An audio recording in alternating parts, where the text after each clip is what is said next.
जळगावचे भाजपाचे खासदार उन्मेष पाटील उद्धव ठाकरेंच्या भेटीला। उन्मेष पाटील ठाकरेंच्या शिवसेनेत प्रवेश करण्याच्या विचारात, संजय राऊतांची माहिती।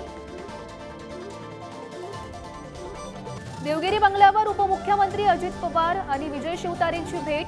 भेटीतील तपशील गुलदस्त्यात, तर अजित पवारांच्या भेटीनंतर शिवतारेंनी घेतली मुख्यमंत्री एकनाथ शिंदेंची भेट। महायुतीमधला नाशिकचा तिढा कायम, हेमंत गोडसेंपाठोपाठ भुजबळही मुंबईकडे रवाना। उमेदवारीबाबत खल होण्याची शक्यता। भाजपाच्या सर्व्हे आणि रिपोर्ट्समुळे शिंदेंच्या शिवसेनेला कमी जागा वाटपात कमी जागा मिळाल्यानं शिंदेंच्या शिवसेनेत अस्वस्थता। 13 खासदार सोबत आल्यानंतरही कमी जागा मिळाल्यानं नाराजी। महायुतीतील सिंधुदुर्ग रत्नागिरीबाबत तिढा कायम, नारायण राणेंच्या कार्यकर्त्यांकडून स्टेटस ठेवत राणेंची उमेदवारी निश्चित, तर किरण सामंतही निवडणूक लढवण्यासाठी इच्छुक। भाजपा महाराष्ट्र प्रभारी दिनेश शर्मा घेणार राज ठाकरेंची भेट।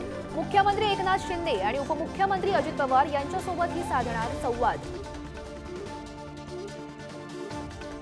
आदित्य ठाकरे आणि रोहित पवार आज यवतमाळ जिल्ह्याच्या दौऱ्यावर। महाविकास आघाडीचे उमेदवार संजय देशमुखांचा अर्ज दाखल करण्यासाठी उपस्थित राहणार। दुपारी जाहीर सभेचंही आयोजन।